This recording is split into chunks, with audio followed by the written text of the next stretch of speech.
Good afternoon, ladies and gentlemen. Thank you so much for joining us here in our teeny tiny little room for our second of several symphonic previews this year. We're pleased to have Grant Harville join us and to give his information about what's coming up on Saturday. Sunday, like I said, Sunday, so don't go on Saturday because nobody will be there except for me. So, my name is Cindy Stevens. I'm the Department Chair for Humanities and Fine Arts on the campus, and so we've been working to build a collaboration with the symphony and other arts organizations in the community, so we are thrilled to have you on our campus today. The next symphonic preview will be back in Heritage Hall in about a month or so. We'll be back in Heritage Hall for the third of the series. Today we will be videotaping our session in hopes that we can turn it into a YouTube to post and send out to your people who can't come in. So that's our hope for today. We'll see how that works. So we're experimenting. Students who are in class, in the lecture today, some of them may need to be excused at about 1:45 or 10 to make it to their next class. So if folks get up and have to leave, please do so without being too obnoxious or obtrusive, and it just, suggesting back there. But if you just sort of sneak out, that would be great. All right? So now I'll just turn it over to Grant, and off we go.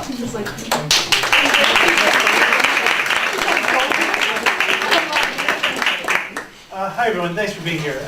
Today we'll be previewing a few pieces on our Halloween program on Sunday. We'll talk a little bit about Night on Bald Mountain, a little bit about Das Macabre, and a lot about the Mother Goose Suite. And not because Night on Bald Mountain and Das Macabre aren't great, they are, but if you've ever been to a Halloween concert, there's about a 75% chance that you've heard those pieces on those programs already. So they're probably a little bit more familiar than the Ravel, the Mother Goose is. If you were here last time, we talked a lot about Tchaikovsky, since we played a Tchaikovsky symphony. We talked about some of the sort of 19th century issues, these sort of fights that people were in at the time. And two of the big ones were traditionalism versus progressivism or something like that, where people were trying to decide, should I write the way the old people did because their music was so great? And some of them chose that path. They studied Beethoven and Bach and Mozart and Haydn and tried to imitate what they were doing in their own new way. And other people said, you know what, that's tapped out. We're not going to do that anymore. We're going to find new ways of creating things. And a lot of what they did was to choose sort of literary models. So for the first time, you get symphonies that are named as listed for Dante, and it's all about the Divine Comedy and things like that. Something that never would have happened 100 years earlier. So with Mussorgsky and the Saint-Saëns, we essentially get versions of those later things, where people are they're taking literary models and using those to create orchestral pieces from them. In Mussorgsky's case, he was part of this group that was called the Big Five in Russia. These were the progressive, the nationalist folks, and they were sort of in contrast to Tchaikovsky. Tchaikovsky, who was also tried to write Russian, tried to be Russian, but he was conservatory educated. He was one of the first conservatory educated composers in Russia, and these conservatories were built by the Rubinstein brothers, who were Westerners in some sense. They were Russian, but they had traveled throughout Europe and would eventually go to America. So these conservatories had this sort of Western kind of vibe to them that the Big Five folks didn't especially like. And so they got into these pretty heated arguments. It's pretty amazing, actually, the stuff that they would say about each other. Pages upon pages about how this last piece this person wrote is just absolute trash and shows no invention and is poorly constructed and everything. And it's weird because nobody would do that today. Like, composers don't in public say that stuff about each other, right? In private, yeah, people say, man, that guy's stuff is trash. I don't see why he's getting played so much, stuff like that. But you would never write, a long blog post about how a fellow living composer's music is awful.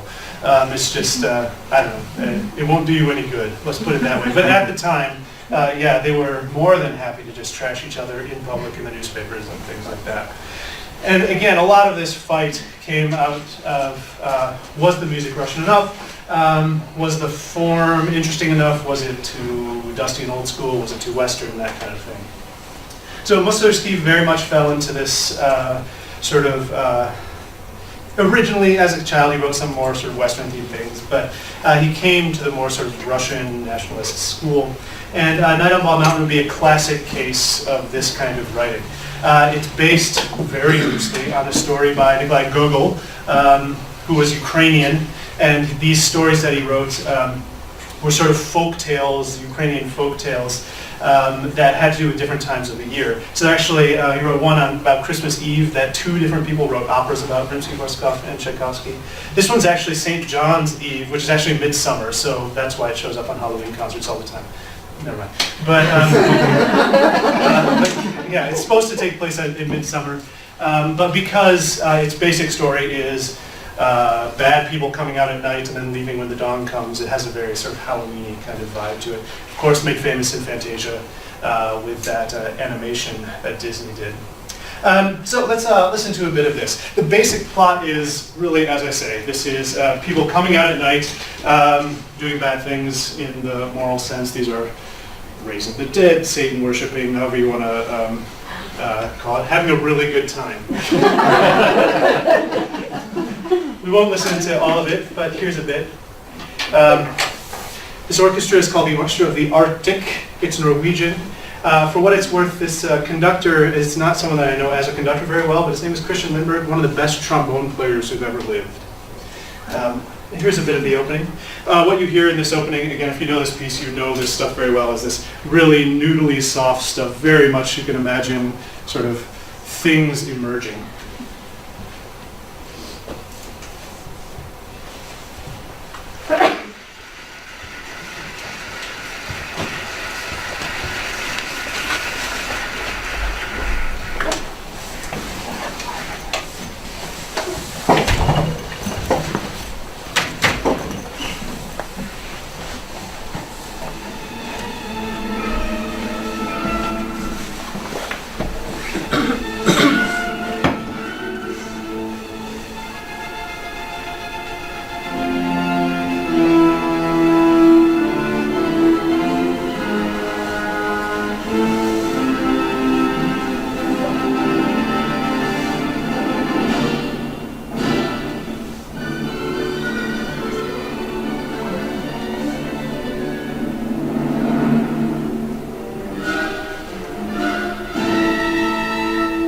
Great, now we're going to do it again. We're going to go up a step.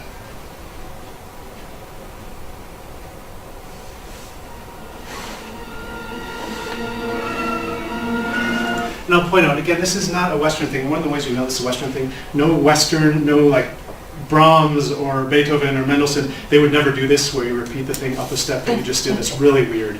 But Mussorgsky was happy to do it. I apologize if it's soft as loud as I can possibly make it.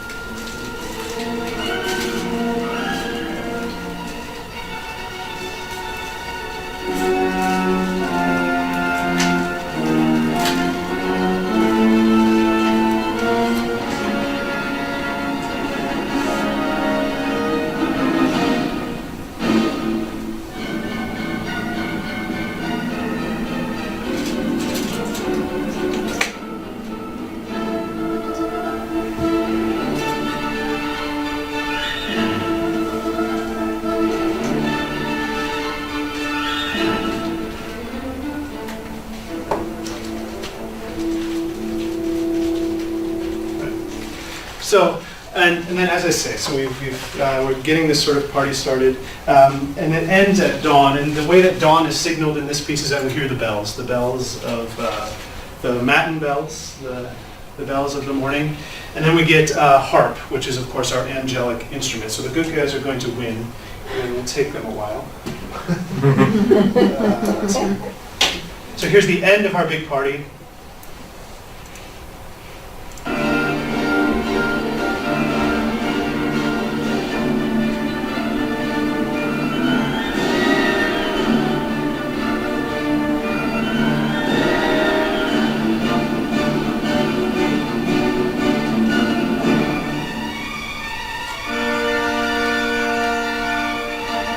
It's just going to evaporate into the bell.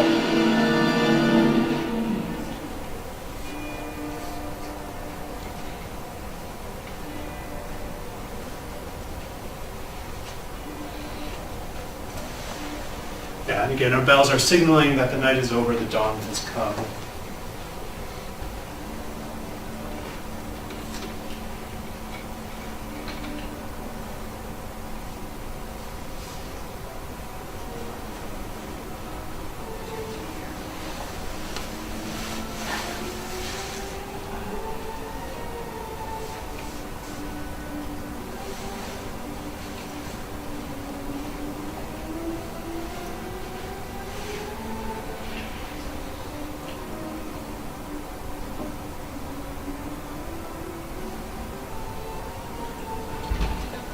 And then finally, our harp enters for the first time in the whole piece.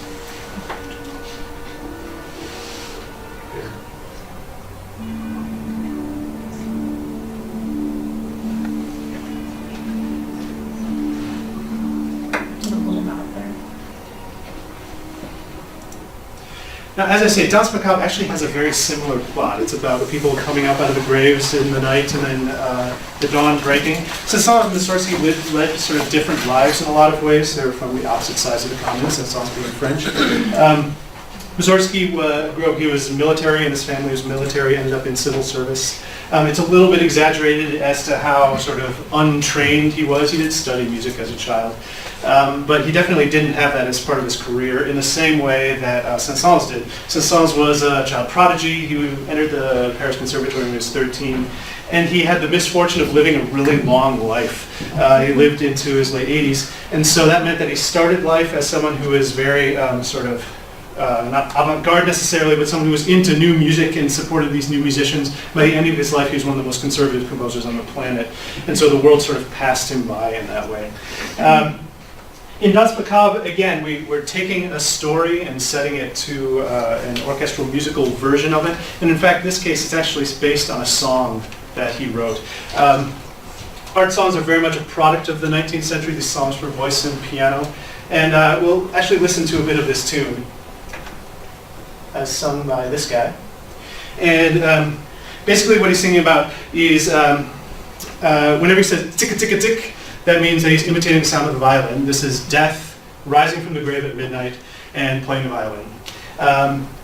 And basically the text is along the lines of, death at midnight plays a dance tune, the wind blows, the night is dark, skeletons pass through the gloom, running and leaping in their shrouds, you can hear the cracking of the bones of the dancers. And so what you'll hear are the big tunes from Danse Macabre in this art song version.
I hate to interrupt, he's having a good time. In any case, so when Saint-Saëns decides to adapt this into a straight orchestral piece, so take it from the song and turn it into an orchestral piece, he brings a lot of that song with it. First of all, again, this is Death as fiddler. So we're going to have a big violin solo during the course of this piece, but since it's Death as fiddler and not a normal fiddler, we're not going to tune the violin in the usual way. The violin strings are usually here, and in this case they're going to be here, like that. And the opening of the solo violin is basically just the open strings going, just to point out just how out of tune they are. So when before the violin actually enters, what you hear are the 12 bells of midnight played in the harp. You hear these 12, bum, bum, bum, bum, and that's telling you that we've reached midnight before Death comes out and plays his open strings for you. You'll hear both of the melodies you just heard. The tzika-tzika-tzak melody, which is again this sound of the fiddle playing, as well as the boy-ya-da-dee-da-dee-da-da. And in fact, much of this piece is starting with those two melodies separately and then sort of working them together until at the end you hear both of them at the same time. You'll also hear a little bit in the middle of this.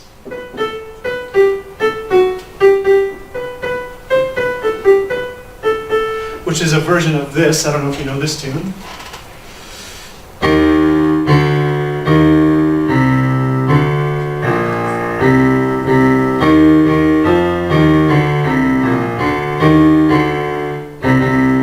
That's how Berlioz wrote it anyway. It's an old chant. It's called the Dies Irae. It's a Catholic sequence, as they called it. But it's about, Dies Irae means the day of wrath. And it's all about the day when the dead are called from the graves to be judged. And so there's this little bit of a quote in there from the middle that I'll point out when it happens. Finally, at the end, again, dawn breaks. But in this case, it's not bells and stuff, it's a rooster. Cock-a-doodle-doo. It's exactly that. Played by an oboist. And once that happens, the spirits sort of fade away into the distance. So here's the orchestral version.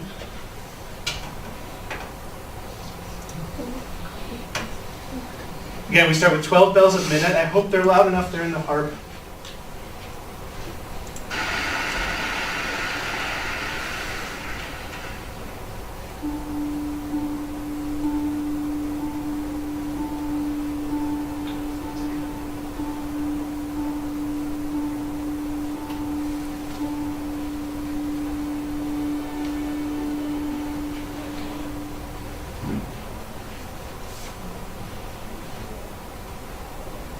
Here's our violinist.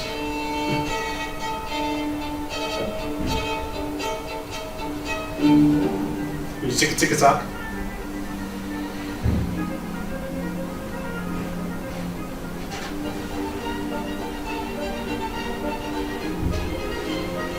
And here's the other tune.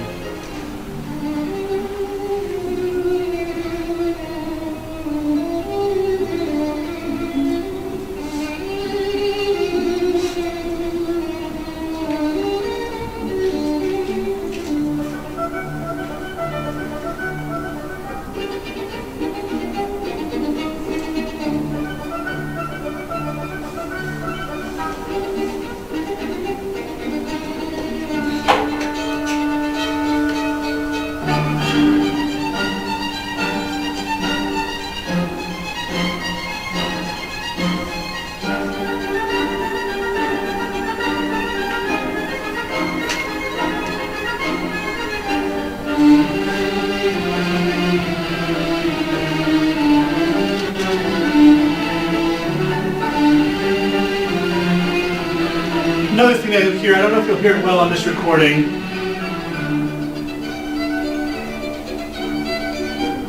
There it is. Clacking of bones. Saint-Saëns uses xylophones for it. And if you know Carnival of the Animals, this exact tune is in that piece in a movement called Fossils. And again, it's in the xylophone. The xylophones are the bones.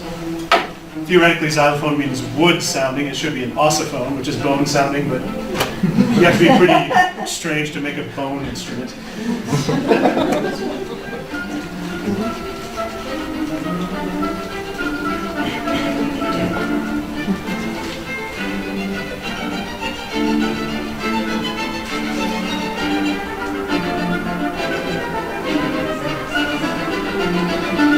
Here's the Dies Irae.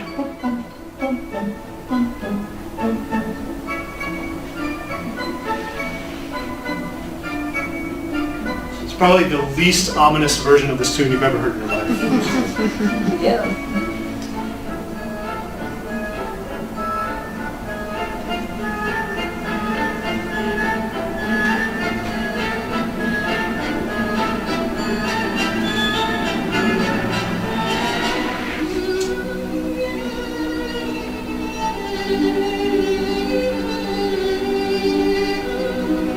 And again, as we go, what you'll just hear are these two melodies, fragmented, turned into anything that they can think of, thrown into this soup.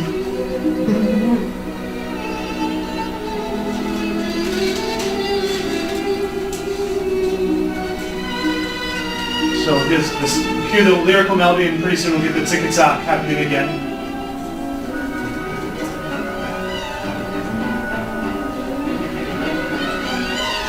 This is a nasty key, by the way. It's in B major. You can ask our first violin section how much they like that passage.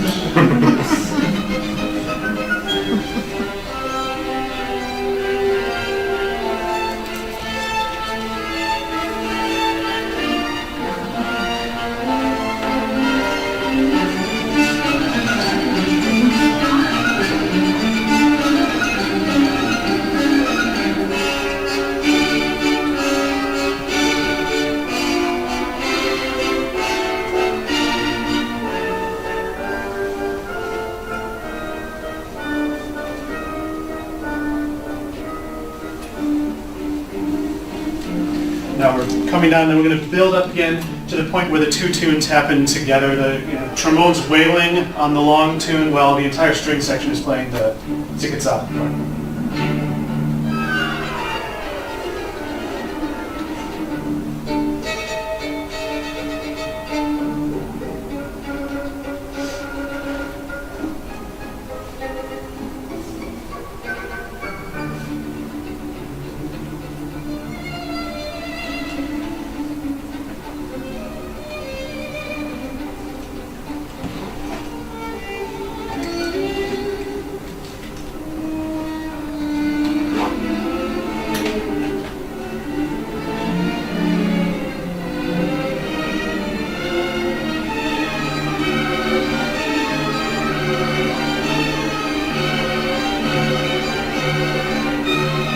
Last hurrah.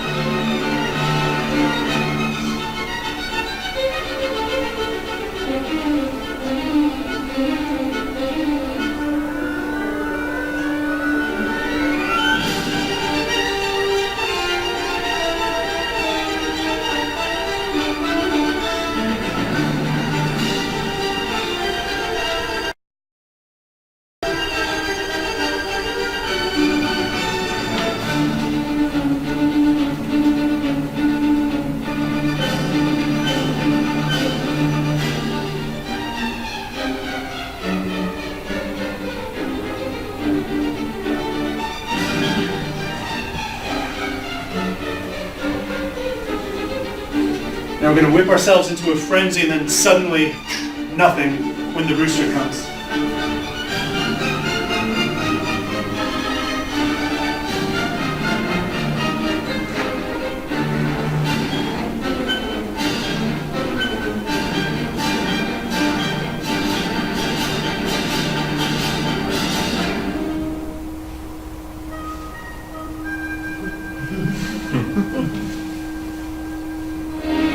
Now everybody's going to go back to bed again, but we'll save that one for Sunday.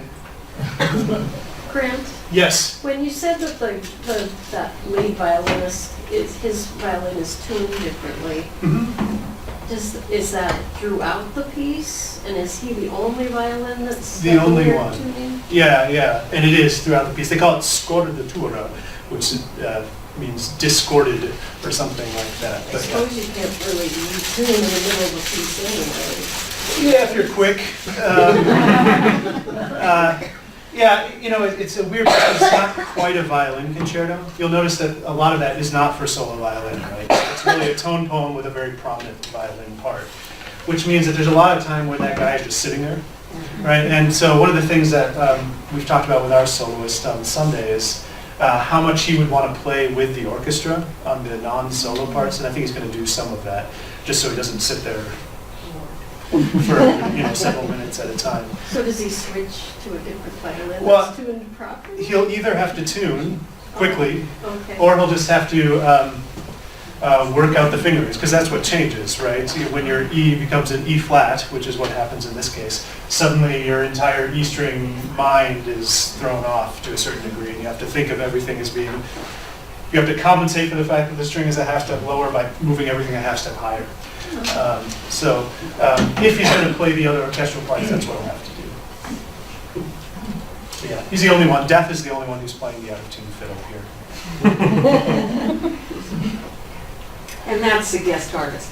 That's our guest artist, Kobe Roda, who's one of our former youth orchestra members, now lives in Utah, I guess, but coming back to play with us. So, Mother Goose, Ravel, what do we want to know about Ravel? Let's see, Ravel was born in 1875 and died in 1937. He was basically, for all intents and purposes, Parisian. He was born somewhere else, but he moved to Paris as a child, lived there all of his life. He was almost as big a prodigy as Saint-Saëns. He entered the Paris Conservatory at age 14, not 13. But it seems like every composer, you go to Paris Conservatory. If you're a French, that's where you go, that's what you do. His composer life was generally pretty good in the fact that he was seen from a relatively young age as like the composer, sort of post-Debussy of his age. So he didn't have to like work really hard to get recognition. He was well connected from a young age on the salon scene. He was very much into things like fashion and looking good and being cool and things like that, and he did it well. So he had a lot of good connections there. His main sort of failure, if you wanted to call it that, is that he didn't win this really important composition prize that they gave out in Paris, where they sent you to Italy for a while. But it was sort of a weird thing where instead of that, like sort of damaging his reputation, it got people up in arms and saying, this is like the greatest composer who's alive right now, why aren't we giving him this award? So even that wasn't really a tragedy in that sense. He was part of a group called Les Apaches, the Apaches, which is sort of, has it's named after like the Apache Indians, and it's a very unpolitically correct thing because it was sort of meant sort of savage or hooligan kind of thing. And their sort of role, what they did was they fought for controversial art. So if there was something that they liked and other people didn't or something like that, they got together and tried to rehabilitate the reputation of it. He was very, very small. One of the sort of weird parts about his life is that he wanted to join World War I. He wanted to fight in World War I. But he would have been like 38 at the time, and he was underweight. So he's about 5'3" and really skinny. So he actually couldn't be a soldier. He did end up serving in some slightly different ways.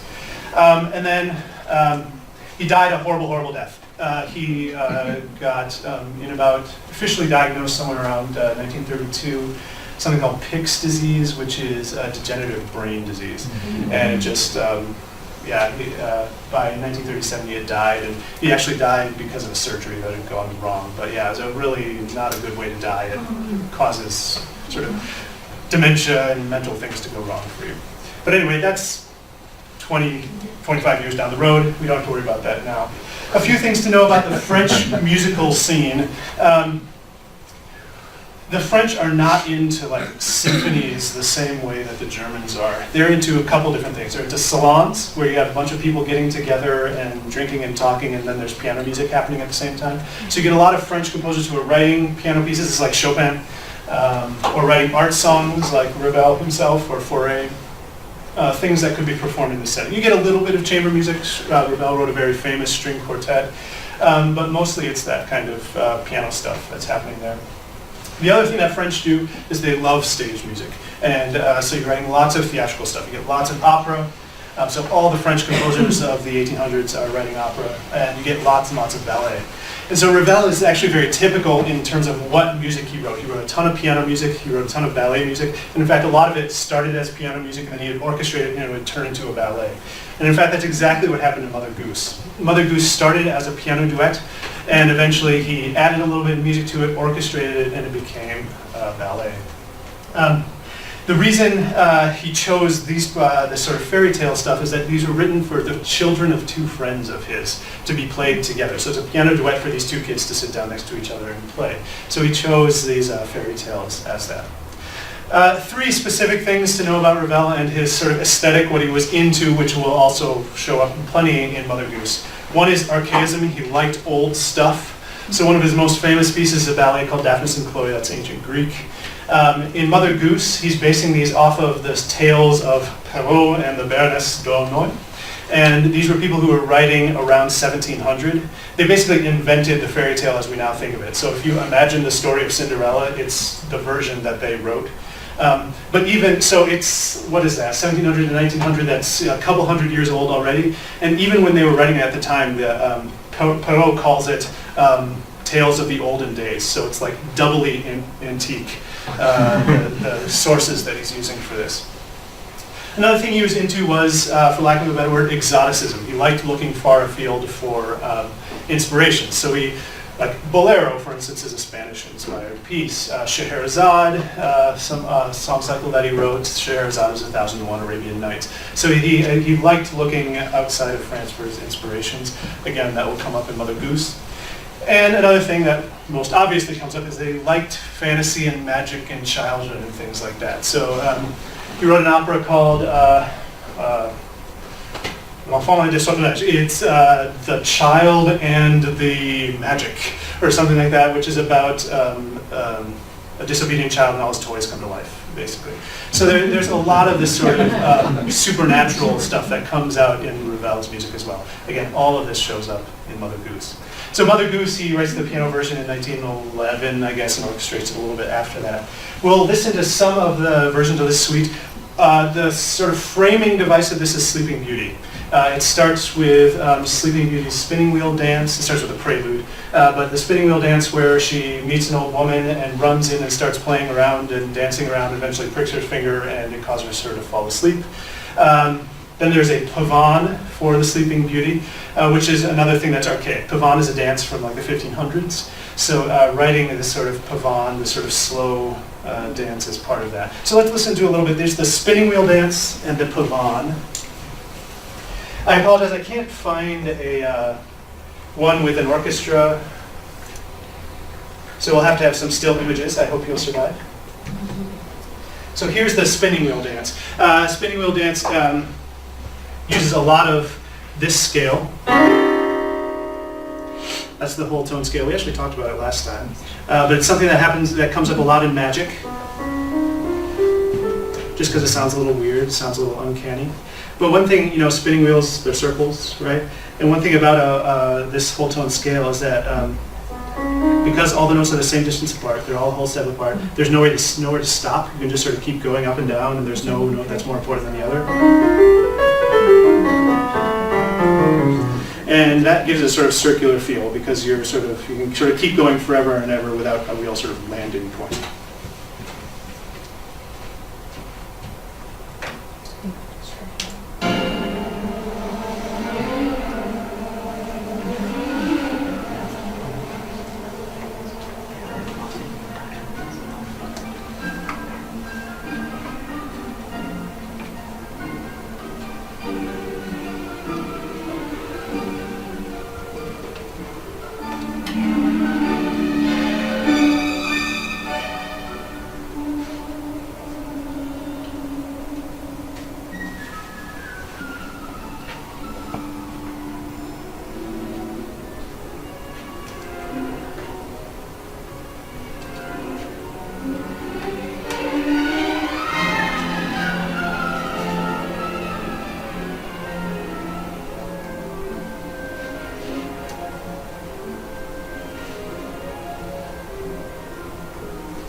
So you get a lot of this sort of whirring things to imitate the wheel spinning that happens. Eventually what happens at the end, you get a very slow version of the same melody, and that's her falling asleep. The deed is done, and it's as she collapses. So the pavane that immediately follows, again, this is the pavane for the Sleeping Beauty. It's a kind of lullaby, and it's got this very stately, slow thing. The pavane step is the kind of step that you do if you're in sort of a traditional wedding, where you take step, touch, step, touch. I don't know if you've been bridesmaids before, things like that. But that's the pavane step, and it has that very sort of stately feel to it. Slightly more interesting pictures for this one, but I hope it's loud enough.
get a lot of repetition in there, the ba-ya-dee-ya-da.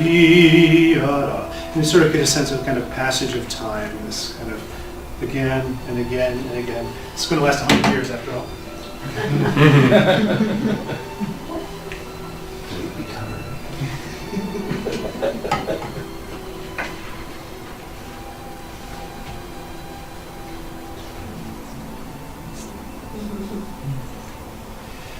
Next is in the ballet is Beauty and the Beast,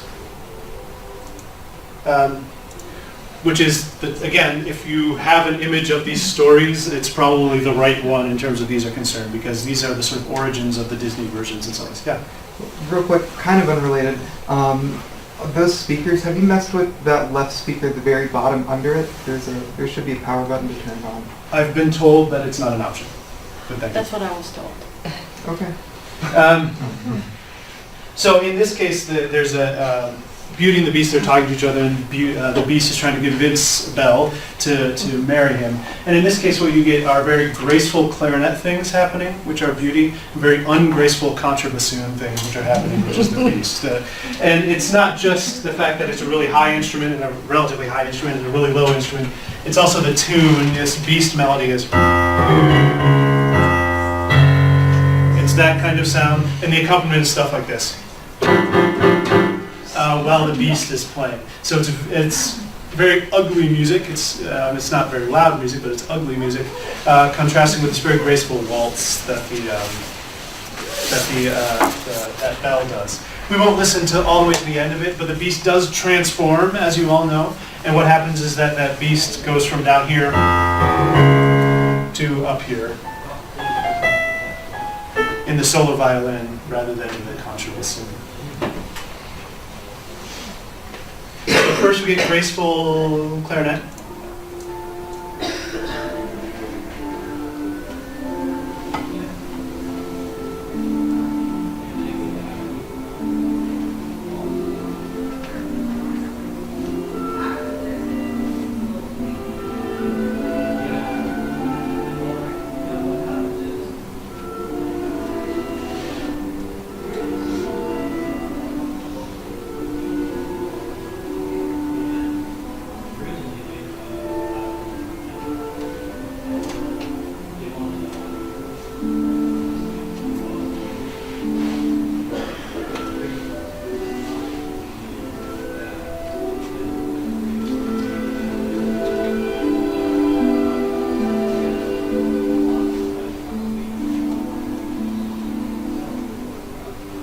Now our Beast is going to come in.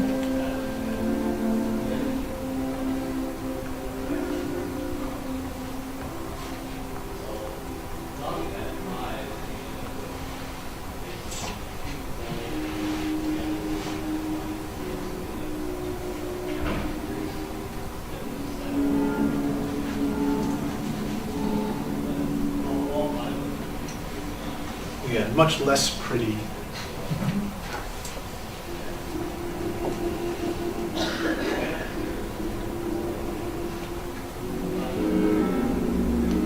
Now they're going to start talking over each other. The high instruments are going to be Beauty, and then you still get the bassoon rumbling away.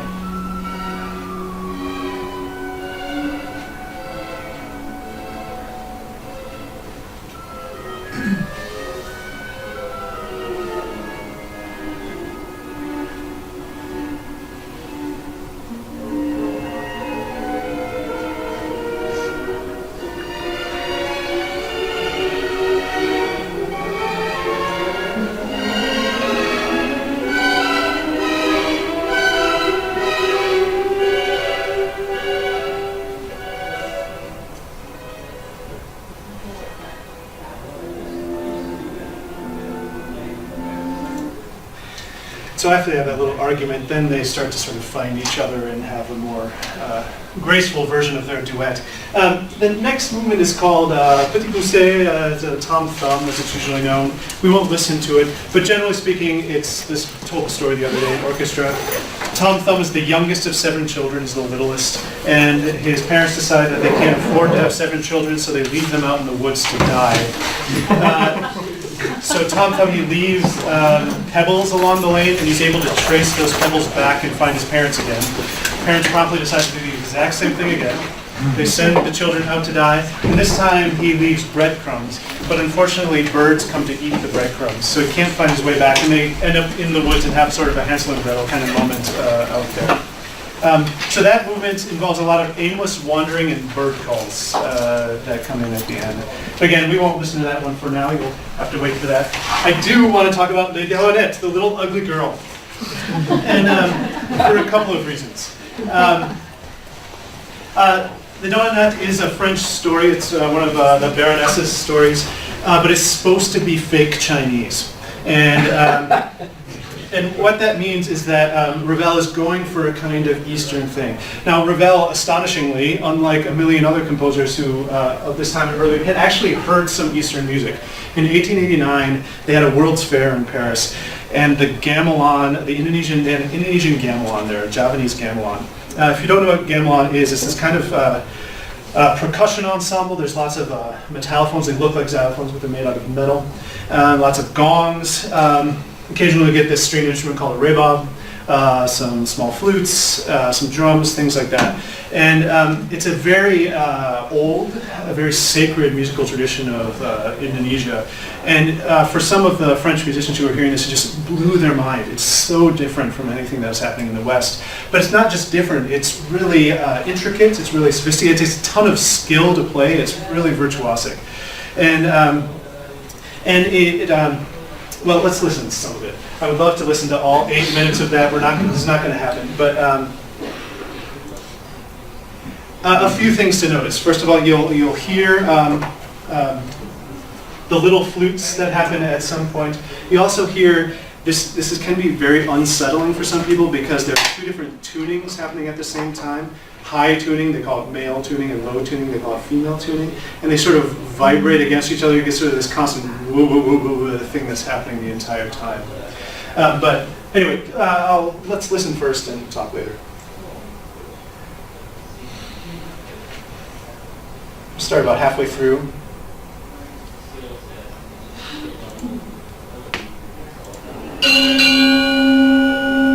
You know, you get that whoa whoa whoa whoa.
See our flute players here, just at the edge of the screen.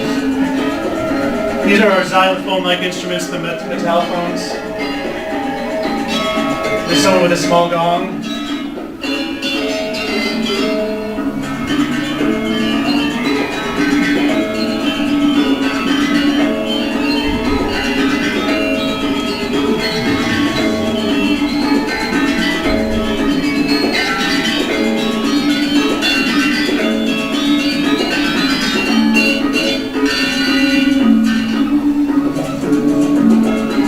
Here are flutists going, and these are all gongs.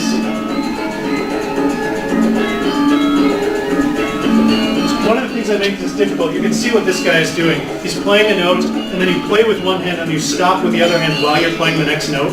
So it's this sort of constant dum, dum, like this. And you sort of two things going on at the same time.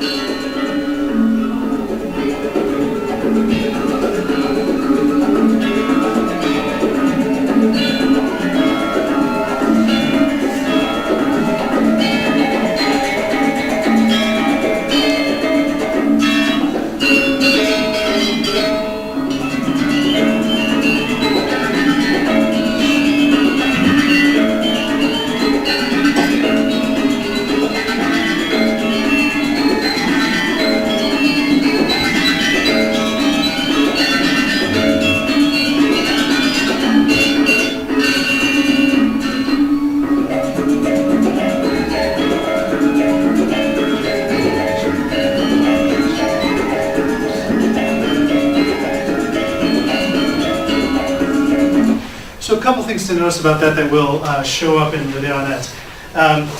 One is the orchestration. So the orchestration, again, this is a lot of metallophones and a lot of small flutes. And the prominent instruments in the Leonette are piccolo, gigantic piccolo solo, as well, and flute. And there's also a couple of the closest equivalents to metallophones in the Western Orchestra. They're using celesta, which is sort of a keyboard glockenspiel, a keyboard bell set, as well as this thing called a jeu de timbre, which is sort of the same thing. It's a keyboard thing, but it plays the bells with a keyboard, basically. So you get both of those things. You also get gong in very prominent places in this movement as well. Another thing is that this is pentatonic music. There are 5 notes in this scale, and this one it happens to be these 5.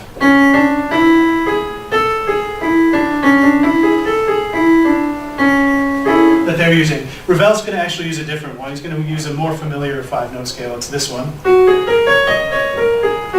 which happen to be the 5 black notes on the piano. I told you originally this is for piano duet. The right-hand person, the person who is on the high side, only plays the black keys during this movement. And in fact, the last chord is this, where you mash all the black keys together at the same time. And then, let's see, related to that is the texture. There's this sort of constant thing happening. You get a ton of that. So the way the Leonette opens is, again, it's pentatonic, and you get this sort of repeated rhythmic figure.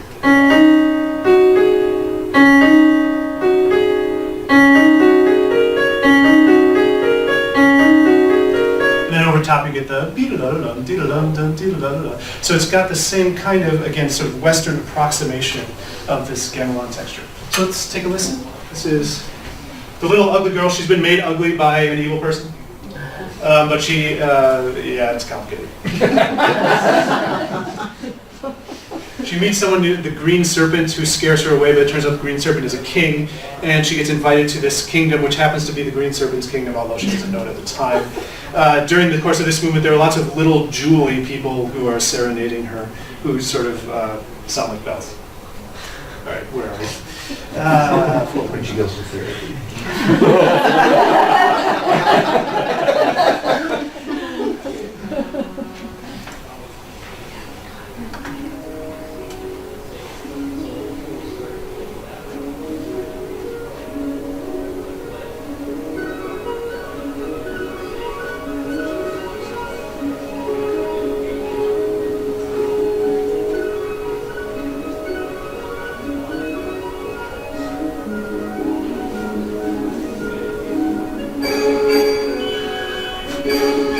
Those metallophones on top.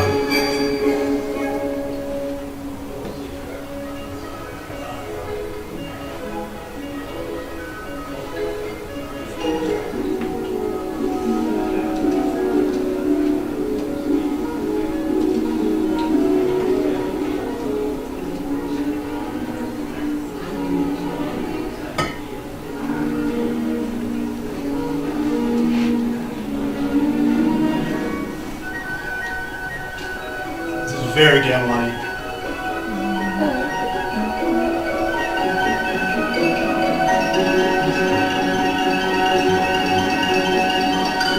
Here's a gong.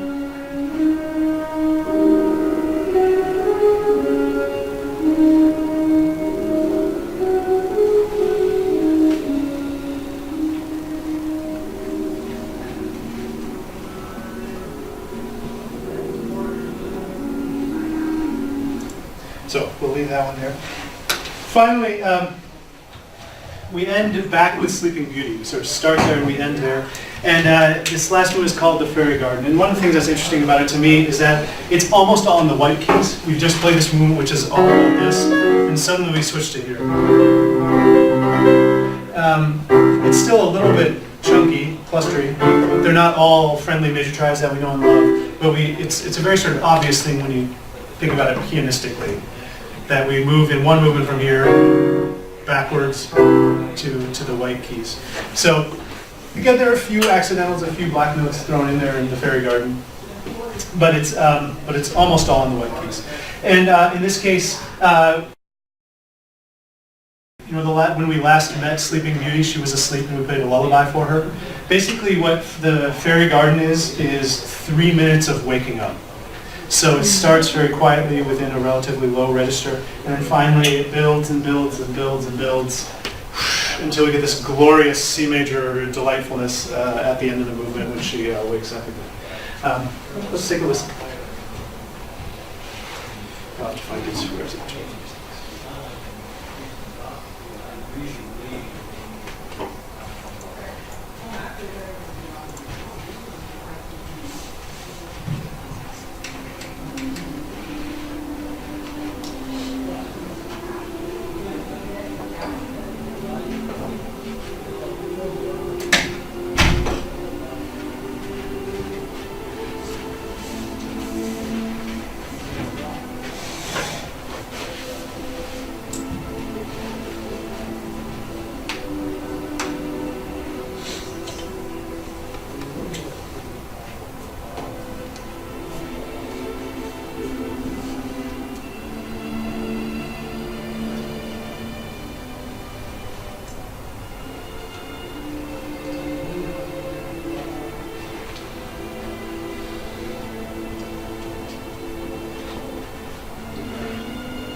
Here's our final ascent.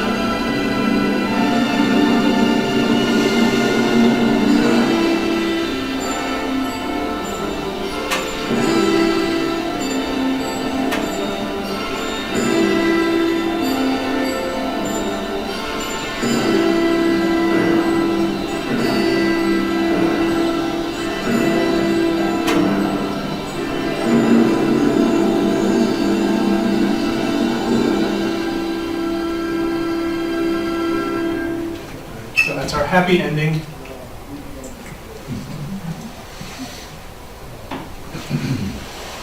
Anyway, questions for me? You coming in a costume?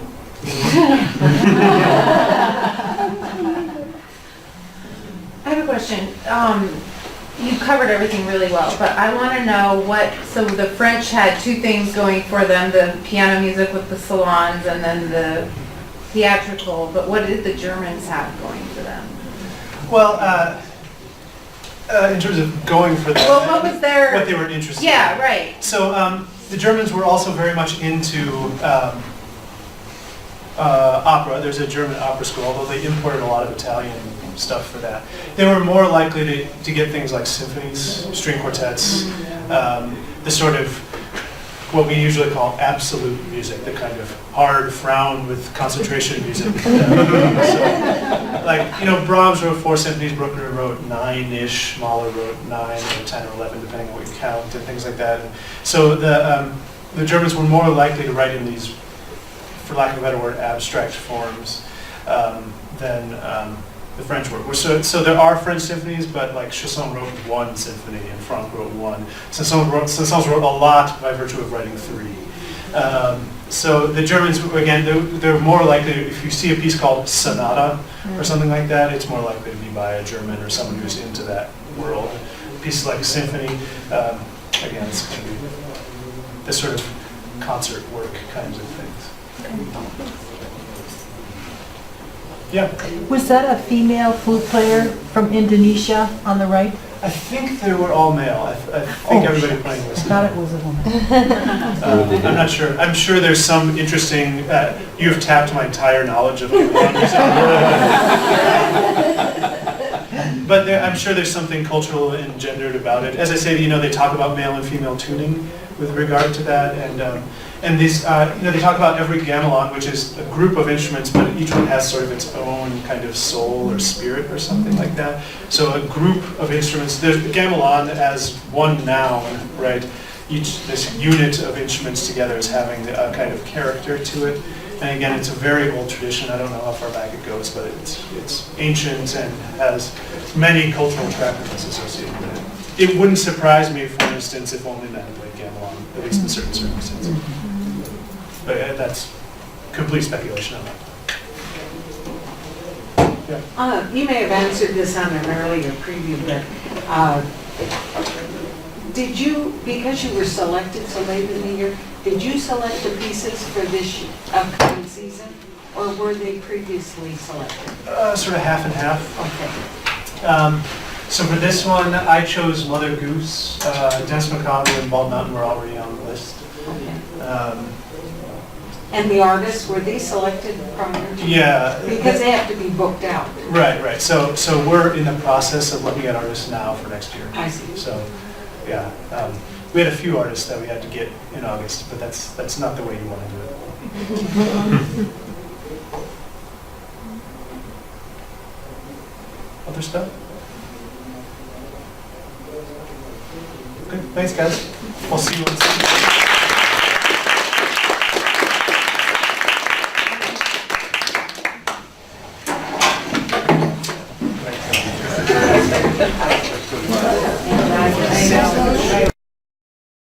Well, yeah.